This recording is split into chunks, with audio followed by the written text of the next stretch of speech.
ponerme en mi Facebook.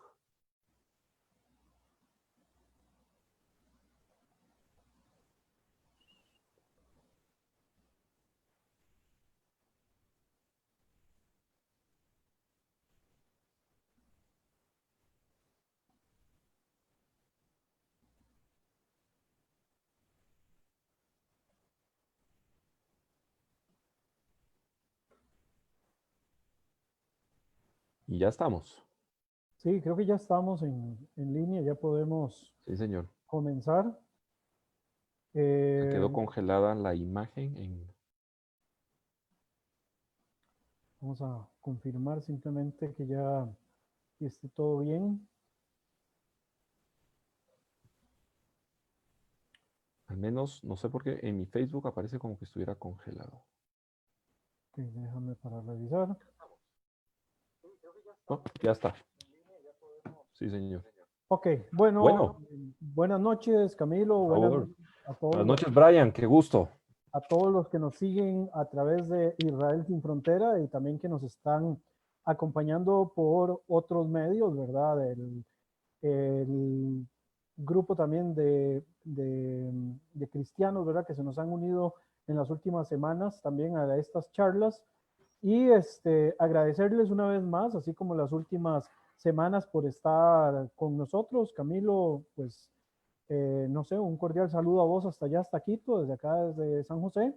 Muchas Eh, gracias. Esperando obviamente que estén muy bien en esta época todavía de cuarentena y con este tema, ¿verdad? Tan importante que nos atañe el día de hoy. Así es, Brian, muy buenas noches con todos los amigos que han tenido la gentileza de juntarse en Facebook para escucharnos esta segunda parte. Habíamos planteado hace 15 días el análisis del conflicto árabe-israelí, palestino-israelí, desde la perspectiva de los mapas, es decir, cómo esto se fue, cuál fue la incidencia durante siglos, cómo se fue transformando ese territorio, variando, que ha sido la historia de todos los países, de todos los estados en el mundo. Las fronteras son inventos recientes de apenas 200 siglos, 200 años. Lo demás eran cosas variables más o menos determinadas, ciertos dominios feudales o reinados con ciudades anexadas, cosas por el estilo, pero no las fronteras como hoy, desde el punto de vista geopolítico y desde la política, desde el derecho internacional, lo conocemos como fronteras. Pero indudablemente esto aporta mucho porque la frontera finalmente marca qué pasaba dentro de ello, es decir, qué grupo humano vivía ahí, cuáles eran sus interacciones como pueblo con la tierra, etcétera. Y desde esa perspectiva hemos creído que los mapas aportan mucho para el análisis del conflicto. Habíamos llegado hace 15 días hasta el año 1922 y propusimos a partir de hoy analizar 1922.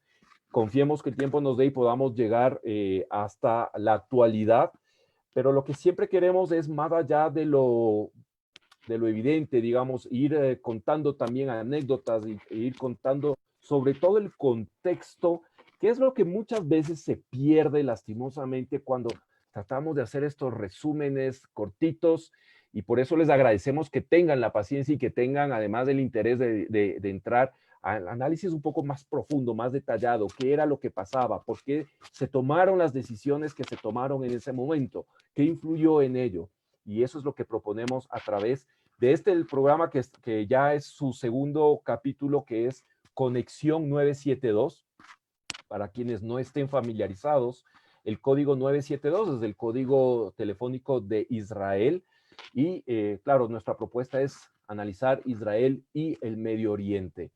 Así que, bueno, Brian, antes de eso sí quisiera expresar nuestro profundo sentimiento de pesar por la tragedia indescriptible que ha tenido que sufrir el pueblo libanés. Ya se irán conociendo las causas. Ojalá, ojalá alguna vez se conozcan la realidad de los hechos para que, o sea, la tragedia ya está. Lo importante sería aprender de tan dolorosa lección para que los responsables de cuidar a la población, eviten volver a tomar estas terribles decisiones. Siempre las tragedias son mezcla de malas decisiones, momentos de desacierto y devienen en pérdidas de decenas hasta ahora de vidas, familias enteras sin hogar, un país destruido que de por sí ya lo estaba pasando mal económicamente antes de la pandemia. La pandemia vino a agravar terriblemente la situación del Líbano y esto, no sé, es terrible para la población. Veíamos a un alcalde de Beirut destrozado, llorando porque decía, ¿cómo lo vamos a solucionar? ¿Cómo nos coge en la peor situación? El drama de tantas familias, la desesperación de personas desaparecidas, realmente nos duele mucho. Quiera Dios que las familias no sepan más de dolor y que nos quede como una lección durísima de aprender, pero que no se vuelva a repetir estas tragedias. Sí, Eso, bueno, Brian, y en tus manos para poder arrancar con el análisis de los mapas. Nuevamente, gracias a todos por estar acá y bienvenidos. sí, me uno, bueno, a las palabras de Camilo, ¿verdad? Brevemente, también para darle mi pésame a la comunidad libanesa en América Latina y obviamente en el Líbano también y en el mundo entero, por esto que ocurrió el día de ayer. Esperemos que pronto se pueda resolver qué fue lo que realmente pasó y lo más importante, por supuesto, que las familias reciban consuelo por las pérdidas humanas, ¿verdad? La parte material, siempre lo decimos, aunque suene cliché, se recupera, pero las vidas humanas son irreemplazables. Esperemos que esto, bueno, sea un trago amargo que puedan pasar pronto. Para entrar en materia, vamos a hacer un share de la pantalla, ¿verdad? De la presentación que habíamos empezado a trabajar la semana anterior. Ya habíamos hablado un poco de la cuestión histórica desde muy atrás, ¿verdad? Los primeros pueblos que estuvieron asentados en el territorio pasando por los diferentes imperios y habíamos pasado tanto por el Imperio Otomano como por el Imperio Británico, ¿verdad? Que el Imperio Británico, como ya Camilo anticipó en algún momento, es el último de los imperios que va a tener algún tipo de participación en este juego político, ¿verdad? Que se empieza a desarrollar en el Oriente Medio. Oriente Medio en su totalidad, ¿verdad? Se llega a dividir por los intereses de los diferentes grupos coloniales y la zona de lo que se denominó históricamente como Palestina, que si quieren ver de nuevo la explicación que habíamos hecho hace 15 días, pueden encontrarlo en el YouTube Universo Bíblico. Universo Bíblico o lo pueden Pero encontrar. también en nuestras páginas de Facebook de Israel Sin Fronteras y también del Centro de Investigación de Costa Rica, ¿no? Es correcto, lo pueden encontrar ahí para que puedan ver la explicación histórica de esa parte. Hoy nos vamos a abocar a partir de 1922, que es cuando aparece Transjordania, y a partir de 1922 en adelante empiezan a haber una serie de cambios estratégicos. Una situación importante es que a partir de los años 30 se empiezan a establecer parámetros para lo que se llama la estatidad de los diferentes territorios. Es decir, que no es que un grupo X asentado en una región tal decide a partir de hoy vamos a ser un país y ya todo el mundo lo reconoce como país, sino que la Declaración de Montevideo del año 1933, si no me equivoco, el 36, ¿3 o bueno, 6? los años 30, establece una serie de parámetros para que los estados puedan ser reconocidos como tales, ¿verdad? Además del tema del territorio y la población, tienen que tener fronteras definitivas y el reconocimiento internacional, ¿verdad? Esto tiene que a nosotros marcarnos para poder entender por qué también en ocasiones empezamos a utilizar términos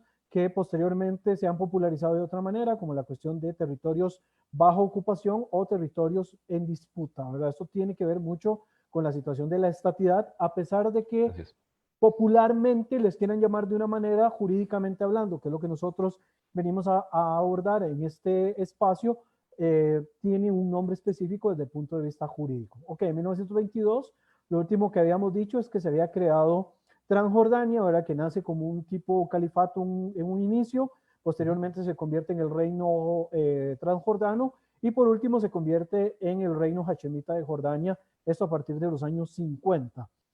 Solamente para hacer un brevísimo resumen del tema este de los mandatos, porque a veces también parte de la distorsión generada por por el resumen o por la síntesis excesiva, es que no solamente la Liga de las Naciones constituyeron únicamente el mandato británico de Palestina.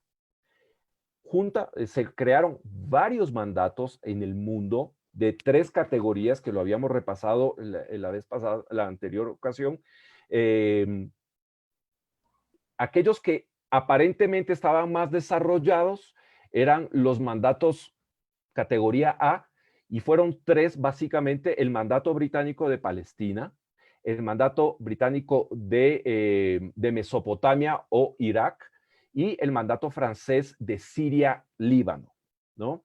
Es decir, lo interesante de la figura, quiero recapitular en esto, es que el mandato, por primera vez, se inaugura en el derecho internacional la figura de mandato. El mundo estaba abandonando de a poco esto del colonialismo, sobre todo el mundo europeo, se iba deshaciendo de sus colonias, ya por diferentes circunstancias iban desprendiéndose. El proceso libertario de las Américas tomó todo el 1800 hasta inicios de 1900, que fueron los últimos países en independizarse completamente de España, y este proceso empezó a irrigarse en todo el mundo.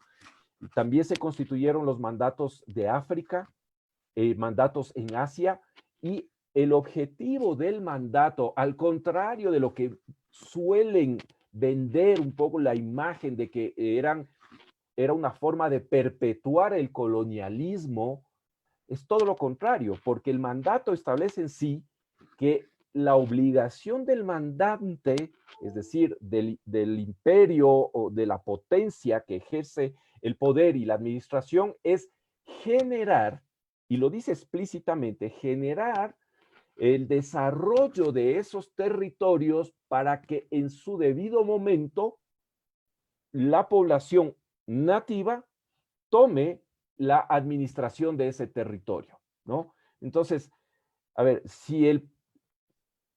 es que ahí es donde se pierde esto no cuadra el tema de que buscaban perennizar el colonialismo. Si todo lo contrario, ellos mismos se comprometen a desarrollarlo para, en la brevedad posible, transmitir la administración a la población nativa, ¿no? Y esto es importante porque además lo que conversábamos justo antes de iniciar la transmisión, en la conferencia de San Remo, cuando se expide el mandato británico, se explica que el objetivo principal del mandato británico de Palestina es crear allí el hogar nacional judío. Luego esto se le encarga al Imperio Británico, tiene que terminar de estructurar el mandato, y ellos, por diferentes circunstancias que se dan entre el 20 y el 22, cuando finalmente es publicado el mandato británico, es decir, el documento es expedido como tal y es avalado y refrendado por la Liga de las Naciones, pasaron cosas interesantes como el desaparecimiento del reino del Hiyaz, en el cual estaban dentro las 2 ciudades sagradas del Islam, que es Medina y la Meca, y cuyos mandantes de Hiyaz era la familia hashemita, ¿no? Y quedan sin imperio, sin reino.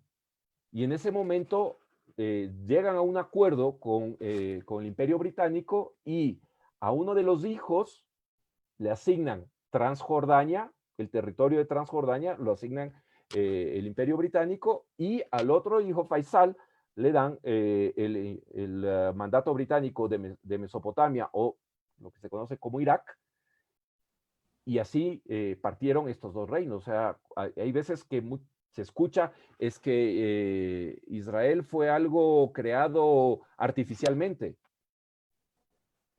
Los países de Medio Oriente fueron creados artificialmente, es decir, no es que artificialmente, entre comillas, porque sus fronteras fueron dictadas así, independientemente de su constitución poblacional. Y por eso tenemos mezclas terribles de minorías chiitas que dominan a mayorías sunitas o viceversa. eso es lo que no es la realidad única y exclusiva de Israel. Y las fronteras en general de los países se van constituyendo por guerras, por tratados, por convenios, por resoluciones. Esa es la realidad del mundo entero, ¿no? Entonces, esto quería nada más abonar para que no quedase suelto. Y bueno, se constituye finalmente lo que decías, el califato de Transjordania, pasa después a ser el reino de Transjordania y finalmente en 1950 adopta el nombre de Reino Hashemita de Jordania, que es lo que actualmente está desde el Jordán hacia el este, ¿no? Del Correcto. antiguo mandato británico de Palestina. Y la restante Palestina, como bien menciona Camilo, se iba a dirigir en convertirse en un territorio para el hogar nacional judío. Así es. Acá es donde empiezan a existir los primeros problemas importantes. Y es que uno de esos problemas importantes es que en el territorio no habitan solamente judíos, sino que también hay una importante población árabe que reclama también derechos. Entonces empiezan a haber una serie de enfrentamientos, una serie de rencillas, hasta que en los años 30, principalmente del 36 al 37, se envía una comisión que se llama la Comisión Peel, que la Comisión Peel va a ir a conversar con los diferentes actores de los diferentes grupos poblacionales que están en la zona y van a llegar a una determinación.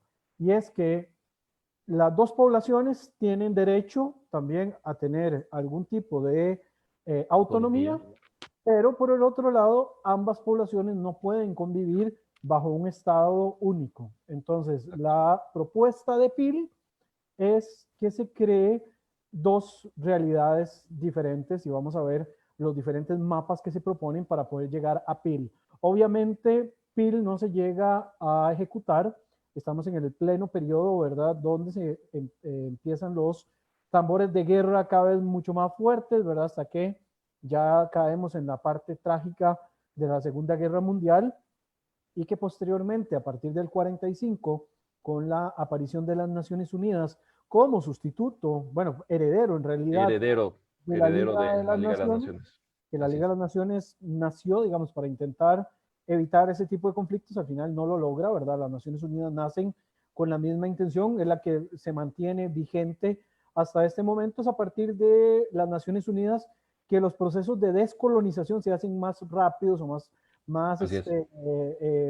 podríamos decir, expeditos. Y no solo por la existencia de las Naciones Unidas, sino por las circunstancias en las que queda Europa. Recordemos que la mayoría de la Segunda Guerra Mundial se desarrolla principalmente en Europa y los países quedan completamente devastados. Se necesita Correcto. una economía para poder restablecer la situación de los diferentes países y por lo tanto la existencia de colonias generaban más gastos que directamente beneficios económicos y por lo tanto se empiezan con los procesos de desconexión. A la izquierda de sus pantallas van a ver el mapa de Palestina según los diferentes grupos sociales que habían dentro de la región. No se ve muy claramente, pero se los adelanto de una vez. La forma en la que se establece tanto Peel como la partición que vamos a ver a partir de 1947 y que se ejecuta a partir del 48 es donde hay mayoría de población árabe,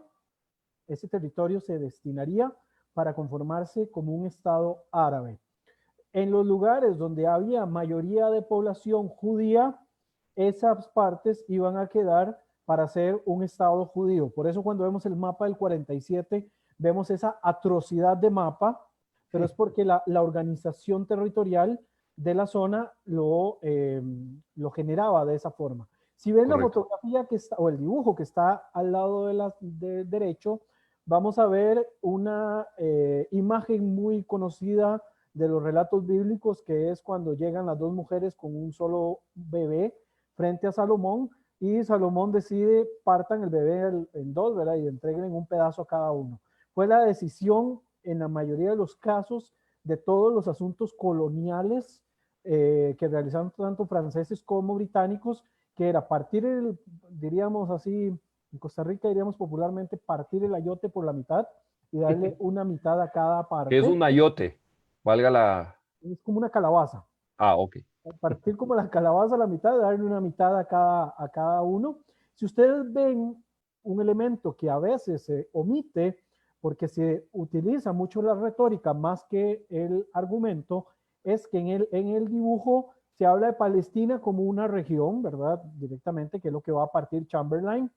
Y en los platos que ustedes ven de las dos mujeres que se pelean, uno dice you, judío, y el otro dice Arab, o sea, árabe. No Árabe. se habla aquí todavía de identidades nacionales, se habla solamente de un territorio y es una vez que el territorio se independiza que obtiene un nombre basado en la identidad nacional, Estado nacional que el pueblo que la habita quiere adoptar. Es a partir de ese Correcto. momento que ya los nombres empiezan a cambiar y se populariza ya Israel por un lado, porque antes de 1948, como Estado-nación, Israel no existía. Como Estado-nación, como pueblo existía y como nación desde el punto de vista de identidad, existía la identidad nacional Correcto. judía, que es la que va a dar después origen a Israel. Ojo, Israel perfectamente se pudo haber llamado Judea, perfectamente, y habría Y sido yo exactamente. digo, y perdón que interrumpa, Brian, pero yo a veces digo, mira,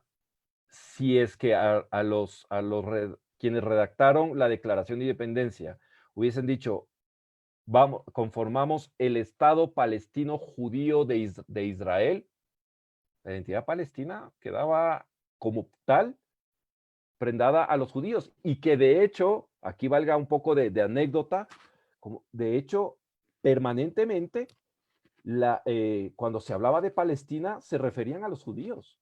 Porque cuando los nazis pintaban las paredes en Alemania, decían, lárguense a Palestina, porque la relación de ese territorio estaba claramente identificado con los judíos, sobre todo hablando desde la visión europea, ¿no?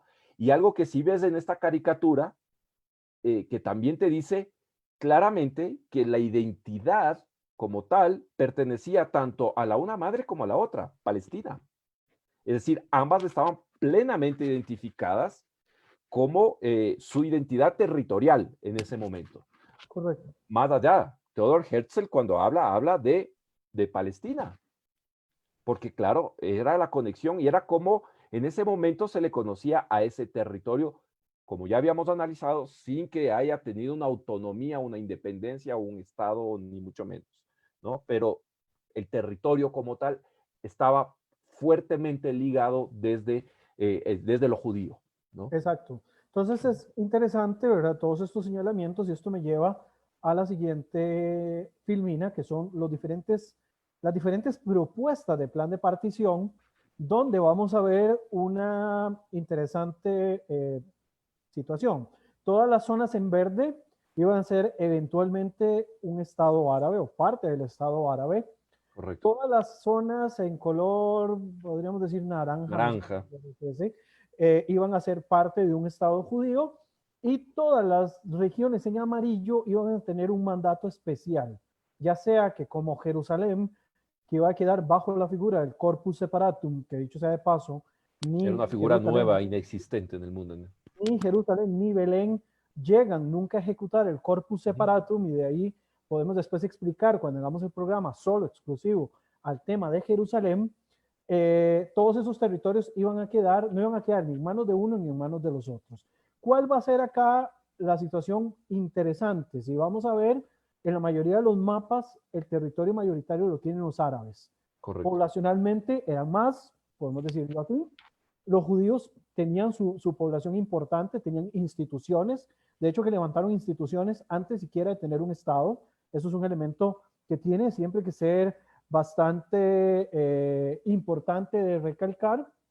Por el otro lado, respecto a esto, la mayoría del territorio de donde dice Arab State hacia el sur, todo eso es desierto. Por lo tanto, la mayoría de estos mapas o la totalidad de estos mapas fueron rechazados porque nadie quería tener solo desierto. Pero si se dan Correcto. cuenta por el otro lado, ninguno de los que están ahí tampoco no querían no tener el desierto, porque si ven, el último mapa directamente hace alusión a que se convirtiera en un mandato la zona desértica, ¿verdad? Que también fue rechazado por los diferentes actores que estaban en ese momento en disputa. Estos son Correcto. los que van a inspirar finalmente el plan de partición que se va a empezar a ejecutar a partir de 1947, que es el que finalmente se va a llevar a cabo. No sé si tienes algo más que agregar de ese mapa. No, que también en su momento fue rechazado de parte de los representantes árabes. eh, no fue aceptado en lo más mínimo esta propuesta. eh, y además, en el momento que se genera esta propuesta, en 1936, estamos en plena revuelta árabe, ¿no? Entonces, donde había ola de violencia, donde había sabotajes, asesinatos, o sea, eran momentos muy duros en ese momento que se vivían en el mandato británico de Palestina. Entonces esto va a servir como base y lo interesante es eso, ¿verdad? No querían las zonas del desierto porque obviamente nadie quiere empezar de tan abajo. Una cosa es empezar de cero y otra cosa es empezar De de menos menos 5. 10. Sí, entonces estamos hablando de una zona desértica que trabajarla es bastante complejo. Aún Israel, digamos que en la actualidad logró hacer florecer una parte del desierto, entiende de las dificultades que esto es. Pero esto va a servir de base para la propuesta de 1947, que es la que al final de cuentas se va a resolver en la Asamblea General que se convoca. Ojo, la determinación de la Asamblea General del año 1947 no crea estados porque las soluciones de la Asamblea General no son No son vinculantes, vinculantes, sino que exactamente, a menos que acepten las partes. exacto. Entonces, en este caso, la resolución de 1947 es aprobada por la mayoría de la Asamblea General e iba a quedar en manos de los actores involucrados directos, en este caso árabes y judíos, ejecutarlo cuando en 1948 se terminara el mandato británico, que de hecho el mandato británico se iba a extender un tiempo más,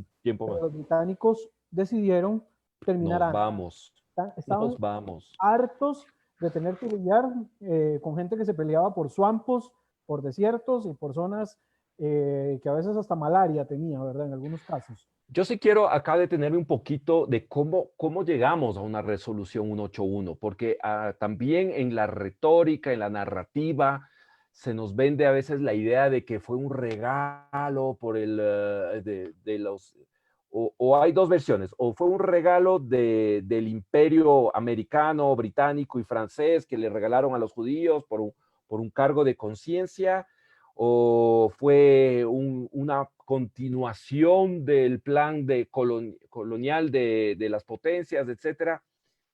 Pero detrás de esto se crea la comisión, la UNSCOP, que fue una comisión de 11 países, espero no equivocarme, pero eran 11 países en los cuales no participó ninguna de las potencias, ¿no?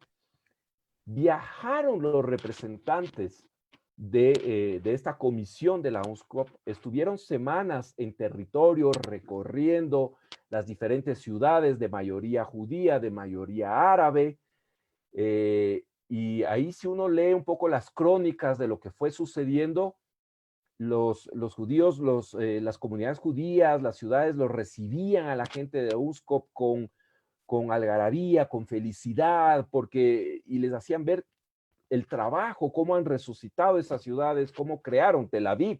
Es una ciudad creada de la nada, del desierto, de las dunas del desierto al norte de Jaffa, o Yafo, como lo quieran conocer, y cómo se manifestaron vibrantemente y lo recibieron y todo lo demás. Y lastimosamente los dirigentes árabes, una vez más, perdieron la oportunidad, rechazaron, no lo recibieron. En varias ciudades, los líderes de las ciudades obligaron a la gente que se encierre en la calle, que no lo reciba, que nadie hable con ningún representante de la UNSCOP. Hubo ciertas reuniones de algunos líderes, principalmente árabes cristianos, que se reunieron en secreto y les transmitieron estas inquietudes.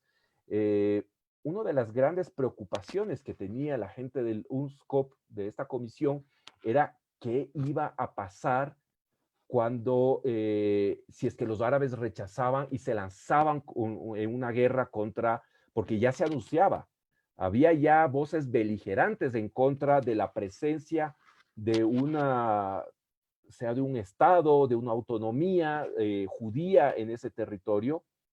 Entonces, ellos siempre en las reuniones que mantuvieron con la dirigencia judía, ellos, la primera pregunta que les hacían es, ¿y si los árabes se lanzan en guerra, qué va a pasar? Y ahí la dirigencia judía dijo, es algo que tenemos que enfrentar. O sea, se sabía ya previo a la resolución, a anunciar la resolución 181, de que había este ánimo beligerante en contra de la presencia de la autonomía judía en ese territorio. ¿Sí? Pero fueron semanas, meses de arduo trabajo, de mucha gente implicada. Hubo dos, ¿cómo se llama?, informes de la UNSCOP, uno de mayoría y otro de minoría. El de mayoría votó por esto, por una partición de dos territorios, uno para los judíos y otro para los árabes. E insisto en esta palabra, árabes. En ningún momento se habló en ningún informe, ni en la resolución se habla en ningún momento de los palestinos, porque no era la identidad predominante como tal en ese momento, no había una identidad predominantemente palestina, ¿no? Esto se empieza a formar décadas después. Y el informe de minoría, me parece que era de 4 de los países que conformaban la comisión, lo que dijeron es, nosotros más bien vemos como que debería constituirse un Estado binacional, ¿no? Finalmente pasó el informe de mayoría luego de decenas de debates y de reuniones y lo llevan al Pleno de la Asamblea el 29 de noviembre de 1947, que es cuando llegamos a la resolución 181, que como dice Brian, las resoluciones de la Asamblea General no son vinculantes a menos que las partes las acepten, ¿no? Y hay ciertas resoluciones en el marco de las Naciones Unidas que entran en un capítulo especial que también son vinculantes. No es este caso. Es interesante porque además, digamos, del plan de partición había otra propuesta que era la de crear un tipo de referendo o un sistema federal, ¿verdad? Era Exacto. la propuesta de los árabes. No era bien vista porque ya, digamos, UNSCOP y también lo que había sido PIL se había dado cuenta de que la idea de un Estado binacional no era No era sustentable en el factible. tiempo. Entonces, sin ninguna duda, pues la resolución 181 no contenta a todas las partes, pero da algo. Ojo, la resolución 181 va en contra de la naturaleza de la declaración Balfour y la resolución Absolutamente. 181 va en contra además de San Remo, que San Remo venía con la idea de crear un estado árabe o una región árabe que era la zona hachemita y el hogar nacional judío. Ojo, no San Remo, el mandato británico que redacta finalmente el Imperio Británico, ¿no? Porque en el mandato británico que redacta en San Remo ni siquiera menciona un tema árabe, porque para eso se crea el mandato británico de Mesopotamia, Irak, y el mandato francés de Siria, Líbano, ¿no? ¿No? Sí, Porque correcto. también Entonces, hay ese detalle. Claro, finalmente el que sale a la luz, el que se publica, el que se reconoce oficialmente como documento de la Liga de las Naciones es en el que se parte Transjordania y el restante el resto, mejor dicho, de de lo que Palestina. quedaba del mandato británico de Palestina, correcto. Correcto. Entonces, acá tenemos la resolución 181. Acá cambian los colores de lo que hemos estado viendo. Las partes en amarillo pasarían a ser parte de un estado judío, incluyendo un gran porcentaje del territorio que sería desierto. Y por el otro lado vamos a tener una parte más, un verde un clarito ahí en el medio, que va a ser el territorio para una población árabe. Yo siempre explico de que este mapa técnicamente daba 6 territorios para 2 pueblos, ¿verdad? Porque si ustedes ven, en algunas partes colindan los territorios o como que se contactan, entonces de alguna forma el conflicto se iba a mantener latente, ¿verdad? Aún y con este mapa, pero era la única forma como de resolverlo. Y Jerusalén y Belén entraban en esa propuesta como zona internacional. Ojo que dice, se propone como zona internacional. Al final de cuentas, el corpus separatum nunca se llega a ejecutar, por lo tanto, el corpus separatum no es vinculante por cuanto nunca se llega a gestar, ¿verdad? Después de 48 Una parte queda en manos de los jordanos y otra parte queda en manos de los israelíes. A ver, ¿y por qué se crea este Corpus Separatum? Porque había obviamente una Europa cristiana que él veía con mucha preocupación de sus lugares santos, Santo Sepulcro, ¿cómo se llama? El Monte del Templo y tantos lugares relevantes para el cristianismo, veía con recelo el hecho de que de pronto no pudiesen tener acceso a ellos, ¿no? O sea, que quedasen en manos judías o quedasen en manos musulmanas, árabes, tenían esta preocupación y por eso se crea esta figura de corpus separatum, para de alguna manera preservar los intereses, ¿no?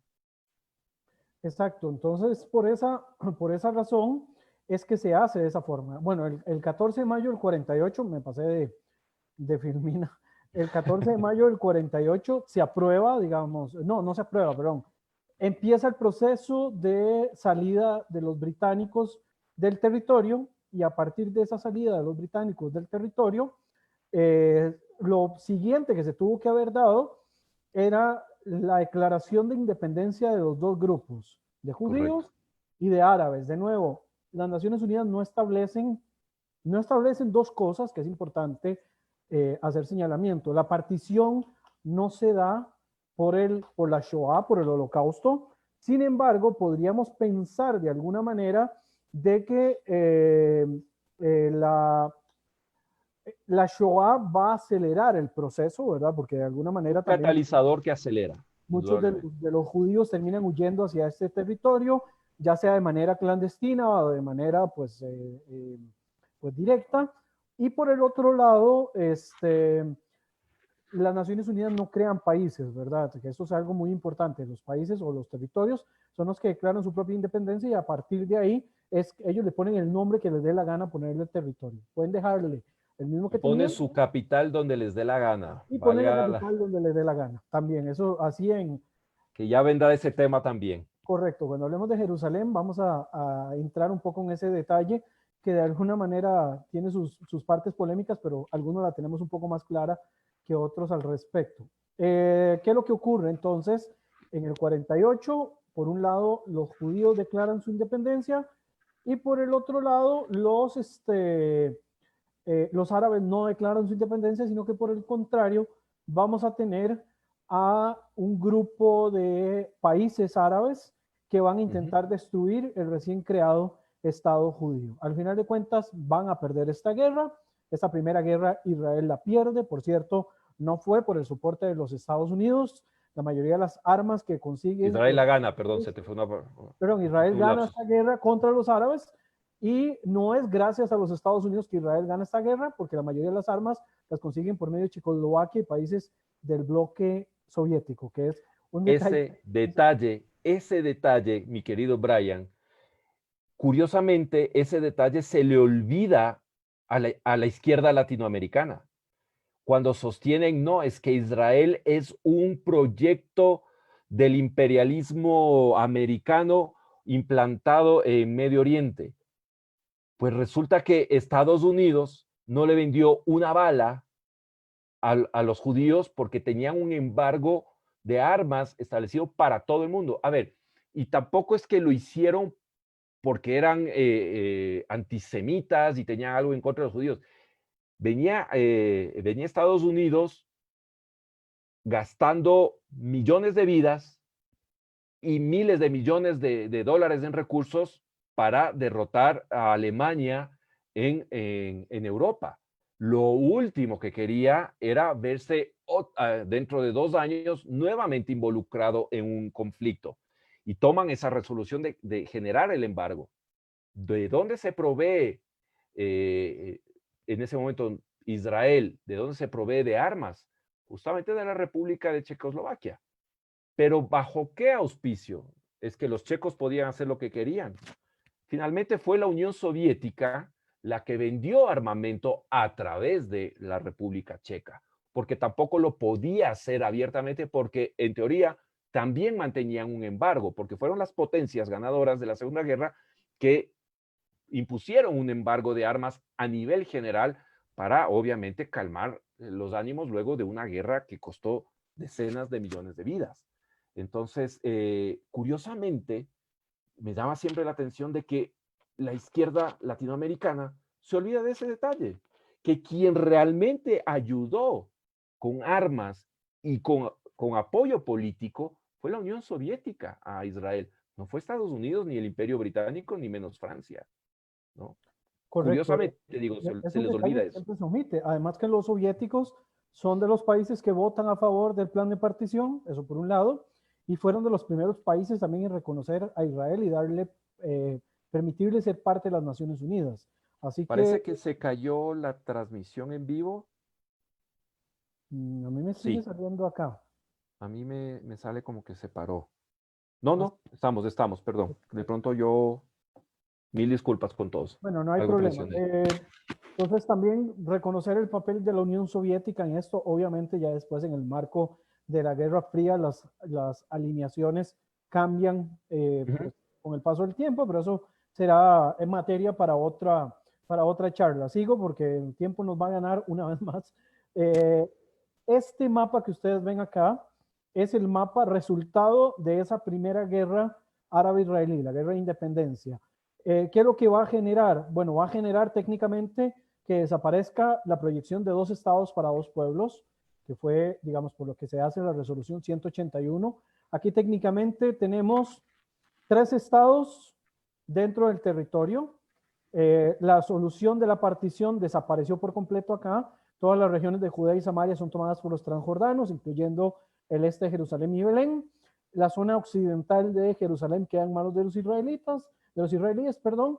Aquí cae por de una sola vez el corpus separatum establecido inicialmente. Además, los transjordanos se anexan este territorio y esta anexión es solamente aceptada por Gran Bretaña Y y por Pakistán.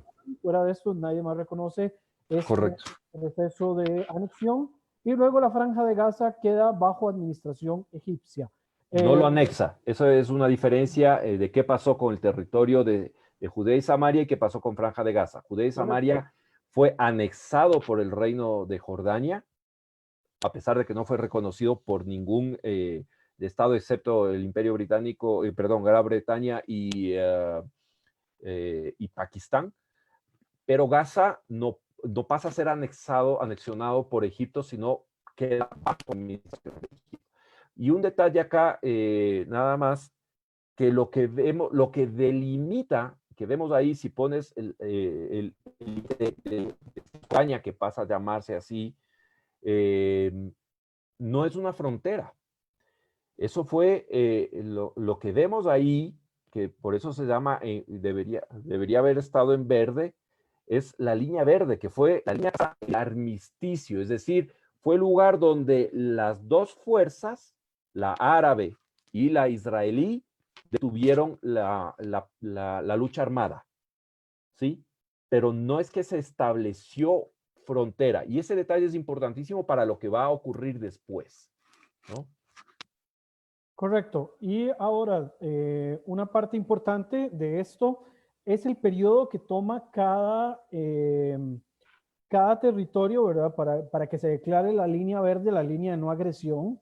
Vemos ahí que va siendo paulatino. El último con el que se firma Por este proceso Siria. con Siria, que se hace el 20 de julio, y lo que se hace es que se toman los mismos territorios que históricamente, ¿verdad? Establecían desde la época casi que otomana, ¿verdad? La forma de la división, digamos, territorial, por decirlo así, de alguna Correcto. manera. Luego de esto, esta situación se va a conservar de esta forma hasta 1967.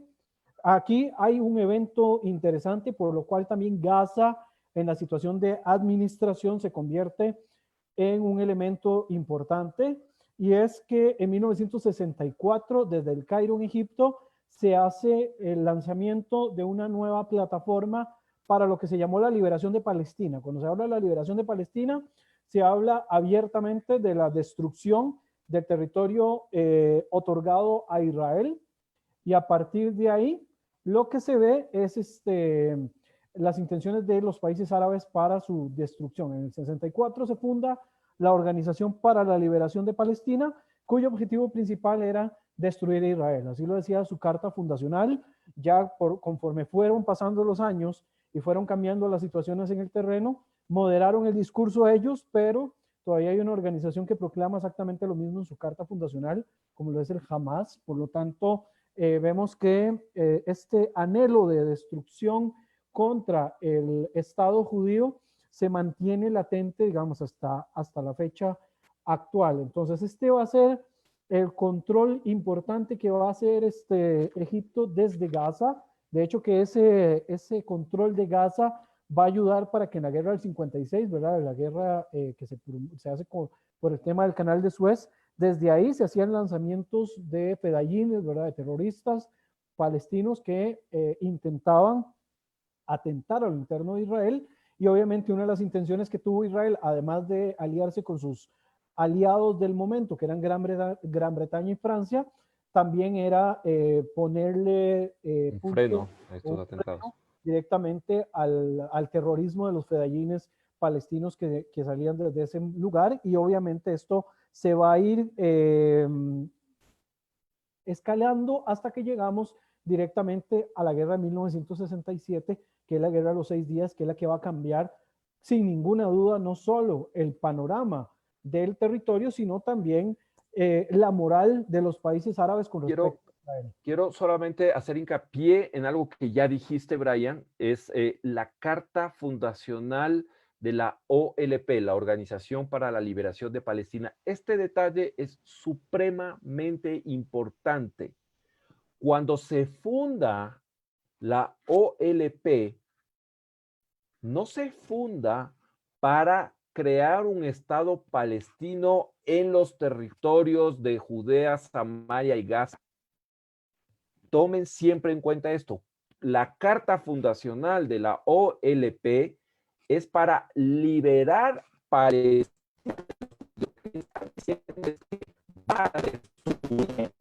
y expulsar a los judíos de Israel. Es decir, para ellos la liberación de Palestina, la conformación, y que tampoco se habla de un Estado palestino. La carta fundacional no habla de fundar el Estado palestino porque la identidad palestina aún no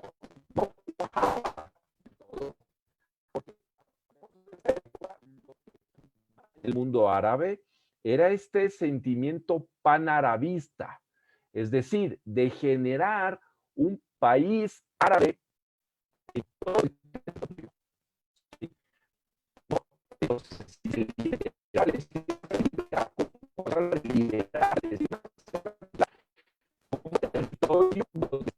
Poblado por judíos en su gran mayoría. No, en ningún momento se habla de fundar un Estado palestino. Y ese es un detalle importantísimo que trasciende en el tiempo y que hay que tomarlo en cuenta. ¿Sí? Brian. Estás en mute. Perdón, ya. Este tema que menciona Camilo, pues es obviamente trascendental porque la cuestión del panarabismo en algún momento lleva, ¿verdad?, a la conformación de algunos estados que se unen, unos territorios que se unen tratando de crear algún tipo de confederación, ¿verdad? Ese sentimiento de que todos pertenecen a una misma identidad, que es la identidad árabe, se va a ver golpeada fuertemente, casi que la manda a coma cuando en 1967 se da la Segunda Guerra, que es la guerra entre Israel, Jordania, Siria y Egipto, denominada popularmente como la Guerra de los 6 días. Y va a ser muy importante esta guerra porque Israel la va a ganar una vez más el territorio. En este caso le va a ganar primero a Egipto, luego va a poner de rodillas a Siria y por último Jordania, ¿verdad? Que va a ser de los últimos, creo que en ese orden, si no me equivoco, y si no, ahí intercambian Siria y Jordania, que en estos momentos no me acuerdo, pero no importa. Creo que lo importante acá ¿De cómo ingresan a la guerra, dices? No, de cómo salen más bien, de cómo los... Ah, perdón. Sí. En este caso, Israel cambia completamente su composición geográfica cuando, cuando vemos, digamos, la conquista del Sinaí, la Franja de Gaza, ¿verdad?, que están tomados por Israel, cuando toma también todos los territorios históricos de Judea y Samaria, conocidos en la actualidad como la margen occidental, ¿verdad?, o el West Bank, incluyendo la zona oriental de Jerusalén y Belén, y toma también el control de la meseta del Golán, que ya la meseta del Golán desde hacía años hacia atrás ya se estaba convirtiendo en un elemento de disputa entre israelíes y sirios, ¿verdad?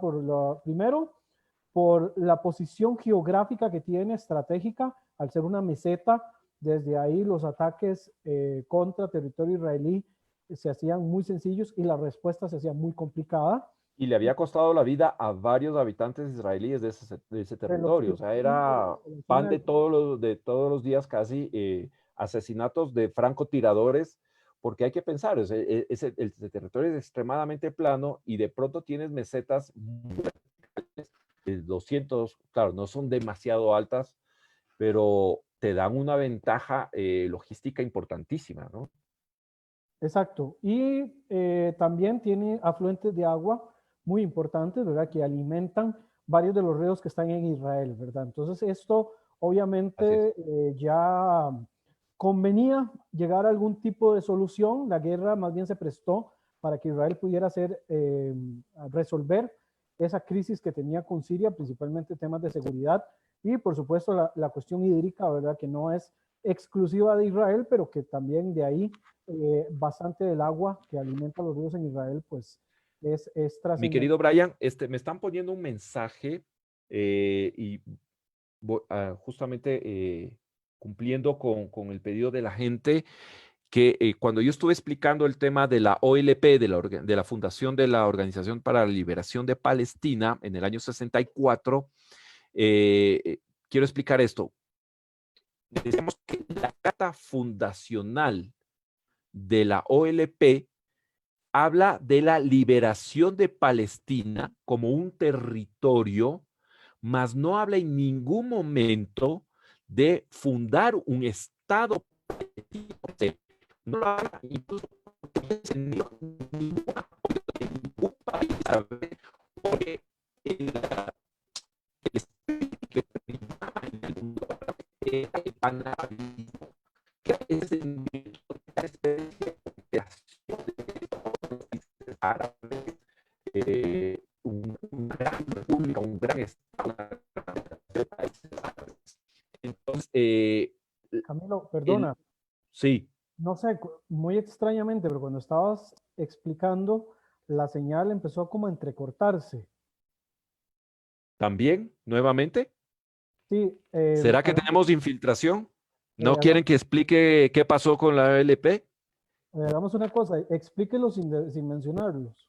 Ok, ahí, ¿tú me estás escuchando bien? Sí, yo lo escucho perfectamente, Ok, pero sí empezó como este, una estática ahí a entrecortarse extraña, la señal. Yo pensé extraña, que era mi conexión a internet, pero no ok. sé.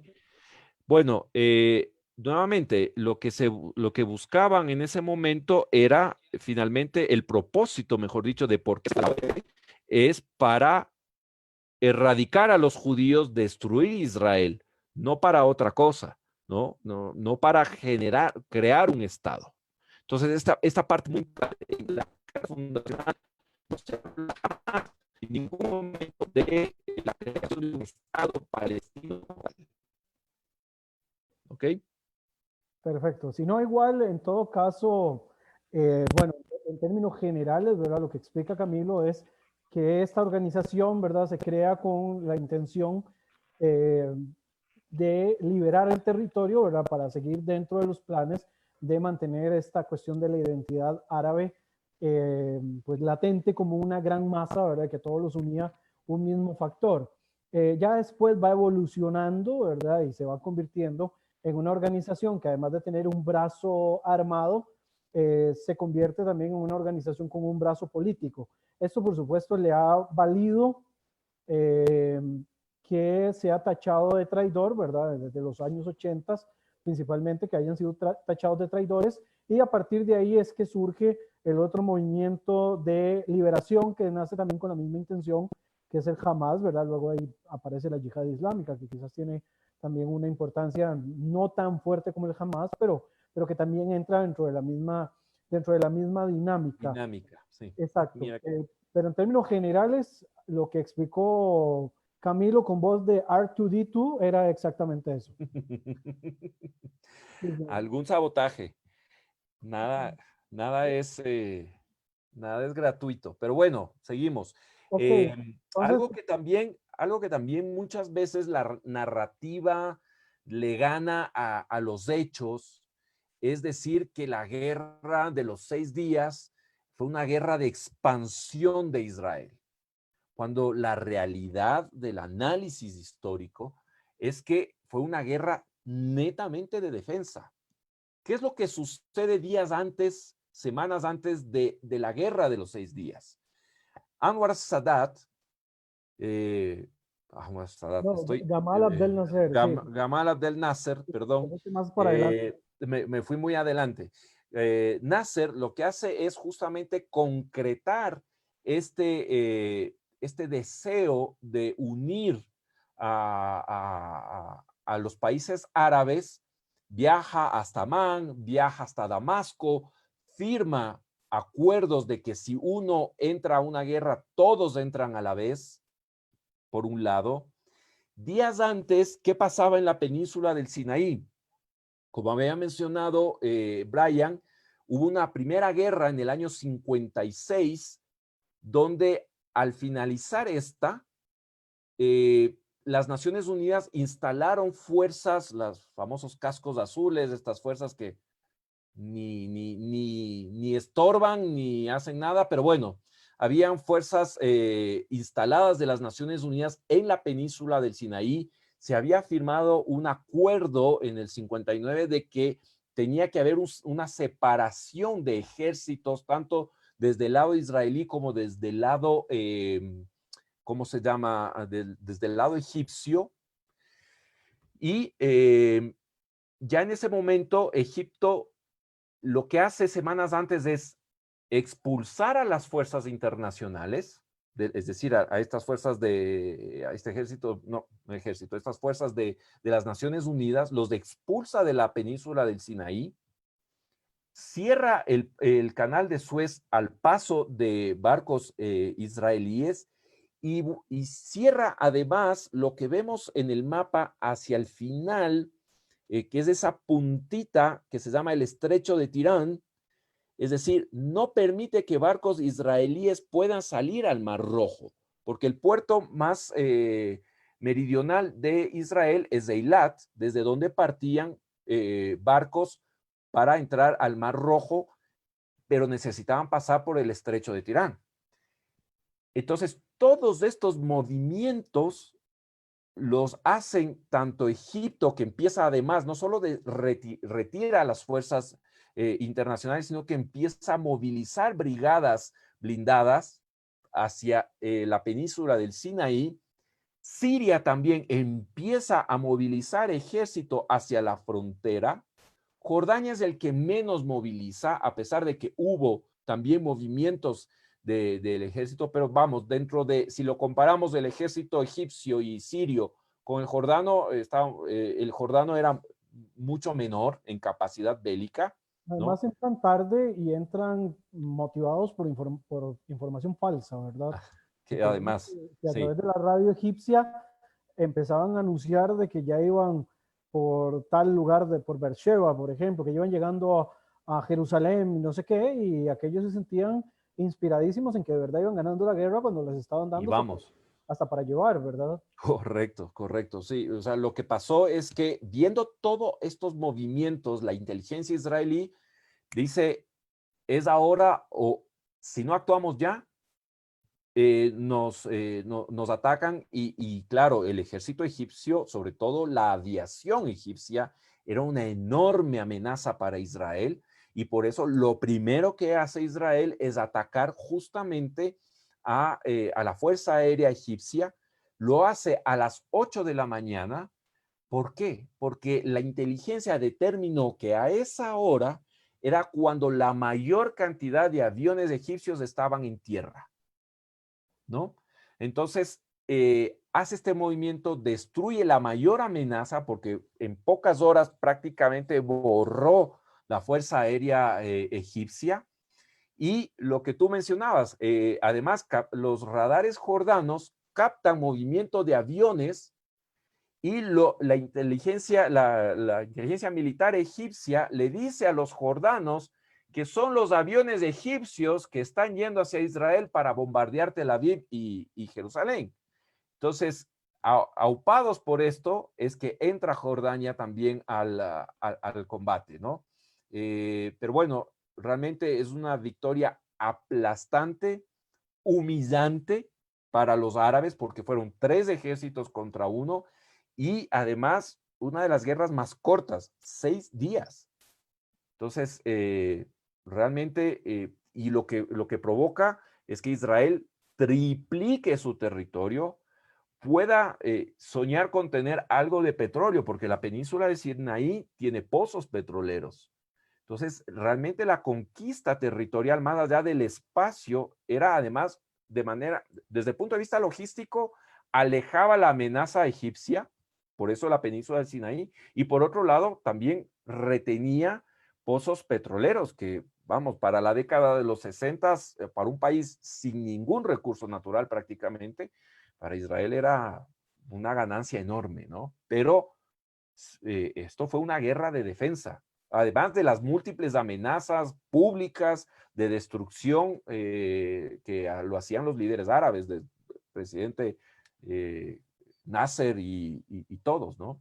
Un detalle con respecto a esta derrota del mundo árabe es que eso es un golpe muy fuerte para el movimiento nacionalista árabe, ¿verdad? Esto casi que tira por el suelo la identidad nacionalista de los árabes, ¿verdad? El panarabismo, y es también el caldo de cultivo para que otro movimiento tome más fuerza, que es el movimiento panislamista, ¿verdad? Exactamente. Entonces, se deja de lado un poco todo lo que son los movimientos de liberación nacional desde el punto de vista nacionalista, estatal o territorial, y empiezan a impulsarse más movimientos de corte nacionalista religioso, ¿verdad? De ahí es que también surge ya en los 80s la agrupación El Hamas, también en otros lugares como en Líbano aparece el Hezbollah y aparecen otras agrupaciones que van surgiendo entre la década de los 70s y principios de los años 80 que también. reemplazan este panarabismo que tenía una estructura básicamente secular y Correcto. gran parte influenciada por movimientos marxistas, ¿no? Una base socialista importante que no termina de cuajar como elemento de unión de todos los árabes. Y ese espacio queda libre y lo que vemos es, claro, lo que tú decías a finales de los 60, el surgimiento y la toma de fuerza de los movimientos panislamistas, que se ve que tiene un mayor poder de cohesión la religión que cualquier sentimiento nacionalista, y en esto, claro, surge por la propia idiosincrasia del territorio, de Medio Oriente, donde la identidad más importante, primero, y lo hablaremos en algún momento, es la Jamula, ¿no? El clan al cual yo me pertenezco, y luego está, ¿cuál es mi religión? Si soy cristiano, si soy musulmán sunita, musulmán chiita, tiene un poder de cohesión mucho más fuerte que finalmente algo que venía de Europa, porque el nacionalismo nace en Europa, es una ideología obviamente laica, en un mundo árabe, sobre todo de Medio Oriente, mayoritariamente religioso, ¿no? Entonces, nunca terminó de cuajar. Y peor aún cuando presenta este tipo de derrotas humillantes, ¿no? Sí, y yo creo que, bueno, ya por cuestiones de tiempo vamos a tener una tercera parte con respecto al tema de los mapas. Hemos quedado en el 67. Nos hace falta mencionar qué intenciones se dieron o qué decisiones se tomaron con respecto a los territorios después de la guerra de 1967. Cabe destacar de que Israel, a pesar de que solo tomó Golán, en algún momento estuvo a kilómetros de Damasco. O sea, Israel todavía pudo tener todavía mucho más dominio hacia el norte, por la intención de él nada más. Como se dice, a tiro de cañón. La intención al final de cuentas, el único plan que se tuvo fue cortar hasta ahí. Además, ya empezaba a haber presión por parte de las dos grandes potencias globales, ¿verdad? Ahí amenazaba con lanzarse una tercera guerra y aquí podía ser termonuclear por las condiciones tensas en las que se estaba. Por esa misma razón, Israel del canal de Suez no cruzó más hacia el sur, ¿verdad? Pudo llegar también hasta el Cairo, se conservó hasta los límites del canal de Suez, pero es importante ya después hacer el señalamiento qué ocurre, ¿verdad? Que ya lo habíamos mencionado en el primer programa, antes de que nos llamáramos Conexión 972, pero es importante recalcarlo, que Israel empieza a ofrecer los territorios a cambio de paz y los árabes la respuesta que tienen en la famosa tres no, ¿verdad? Los tres no de Jartum, deciden no, digamos, lograr ningún tipo de conexión o ningún tipo de acuerdo con los israelíes y esto va a llevar a que se mantenga este dominio territorial por lo menos hasta finales de los 70s y principios de los 80s, que es cuando Israel devuelve a Egipto la península del Sinaí a cambio, digamos, del acuerdo de paz que se firmó en el 79. Pero creo que podríamos dejarlo hasta acá por Ahí, hoy. no quisiera que pase tan rapidito el tema de Jartum, ¿no? Porque, ¿qué es lo que sucede? Tempranamente, rápidamente, la guerra se acaba el día 10 de junio y ya en septiembre se une la Liga Árabe en la capital de Sudán, en Jartum, y deciden lo que se llamó los tres no. ¿Qué son los tres no? No reconocimiento de Israel, no negociaciones con Israel y que no habrá paz. Esa fue la posición de la Liga Árabe a raíz de la derrota en la Guerra de los 6 días en el 67. Y estos tres nos son los que marcarán la política árabe hasta la actualidad prácticamente, con cierta variación a partir del 2002, donde ya empieza a cambiar digamos, la predisposición árabe hacia Israel. Pero eso también es materia de otro análisis. De mi parte, agradecerles por haberse juntado una vez más a analizar desde la perspectiva de los mapas y ir entendiendo uno de los conflictos más estudiados en el mundo, extrañamente, a pesar de que hay decenas más vigentes, intensos también en el mundo, que afectan a millones de personas en el mundo. Extrañamente, los ojos, el 99% de las miradas están puestas en este conflicto, ¿no? Prácticamente no se habla de otros conflictos en el mundo. Este es el que acapara todas las pasiones, todos los debates y pretendemos a través de Conexión 972 aportar también a través de este análisis de los mapas con mi querido amigo Brian Acuña desde Costa Rica. Yo soy Camilo Torres desde Quito. Brian, siempre agradecido por tu enorme colaboración, tu aporte. No sé qué quisieras transmitir. No, simplemente agradecerles a todos los que se conectaron la noche de hoy, ¿verdad? Se tomaron de su tiempo para ver este programa. Queda en Universo Bíblico, en Israel Sin Fronteras, y además va a estar en algunas páginas más de Facebook, en algunos grupos, además del Centro Costarricense de Estudios Interdisciplinarios sobre Israel y Medio Oriente, que es otro de los proyectos que tenemos por ahí trabajando para crear una ampliación de la perspectiva. La idea de nosotros no es hacer activismo, no nos interesa en lo más mínimo que crean como nosotros, pero sí que se pueda escuchar otras voces con respecto a temas como estos que, como planteamos en algún momento, al ser un conflicto tan pasional, algunos a veces lo ven desde la perspectiva del hígado que desde la perspectiva del cerebro. Entonces la idea de nosotros es por lo menos dar otra visión al respecto y tratar de ser lo más críticos posibles. Obviamente siempre existirán los sesgos y esto mea culpa si ocurre en algún momento, pero creo que nadie zafa de esta circunstancia e invitarlos, por supuesto, para dentro de 2 semanas poder terminar, ojalá, con el tema de los mapas para poder entrar a otro tipo de temas que me encantaría que pudiéramos desarrollar, como puede ser la evolución también de las relaciones del mundo árabe con Israel, ¿verdad? Que ese sería un tema bastante interesante que podríamos desarrollar, o eventualmente tocar algún tema coyuntural, incluyendo después de estos días que van surgiendo más y más respuestas con respecto a la tragedia de ayer en Beirut, poder dar una perspectiva un poco más pensada, un poco más sesuda de cuáles fueron las circunstancias que llevaron a esta enorme tragedia que cobró más de un centenar de muertos y creo que un Hasta la poco más de fecha, hasta el 4.000 momento. personas, ¿verdad? En lo que preliminarmente se conoce en estas 28, 30 horas desde que se dieron los hechos. De mi parte, muchísimas gracias, saludos desde Costa Rica y te mando un gran abrazo hasta Quito, Ecuador. Muchas gracias. Un fuerte abrazo y muchísimas gracias a todos quienes nos acompañaron. Muchísimas gracias y buenas noches.